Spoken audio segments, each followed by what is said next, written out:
Sister, బాగా vomitings అయ్యే వాళ్ళకి మీరిచ్చే సలహా ఏంటి?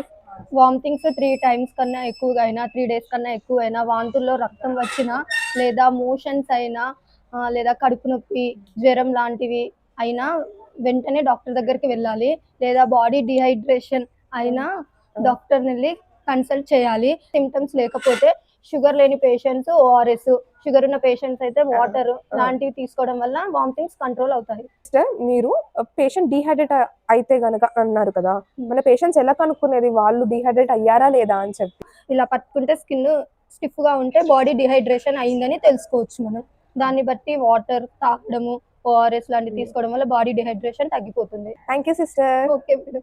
సిస్టర్, మన దగ్గరకు వచ్చిన పేషెంట్స్ వాళ్ళకి ఇచ్చిన యాంటీబయాటిక్ కోర్స్ ని వాళ్ళకి డిసీజ్ తగ్గిందని చెప్పి మధ్యలో ఆపేస్తున్నారు. అట్లా ఆపచ్చా? ఆపొద్దండి, అస్సలే ఆపద్దు. యాంటీబయాటిక్ అనేది డాక్టర్ ఇచ్చిన ప్రిస్క్రిప్షన్ ప్రకారంగా దాన్ని ఖచ్చితంగా కంటిన్యూగా వాడాలి.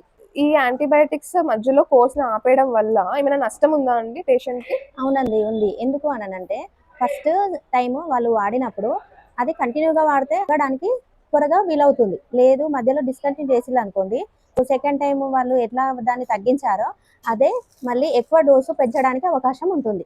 అంటే మీరు అనేది ఏ డిసీజ్ అయితే ఉందో అది ఇంకా ఎక్కువ ఇంటెన్సిటీతో వస్తుంది అంటున్నారా? అవునండి, ఖచ్చితంగా డాక్టర్ ఇచ్చిన ప్రిస్క్రిప్షన్ ప్రకారంగానే దాన్ని మనం యూజ్ చేయాలి. లేదు అనంటే అది ఎక్కువ డోసు పెంచే అవకాశం ఉంటుంది. పవర్ఫుల్ యాంటీబయాటిక్ యూజ్ చేయడానికి అవకాశం ఉంటుంది. దీన్నే యాంటీబయాటిక్ రెసిస్టెన్స్ అని అంటారు. Thank you sister. Thank you అండి.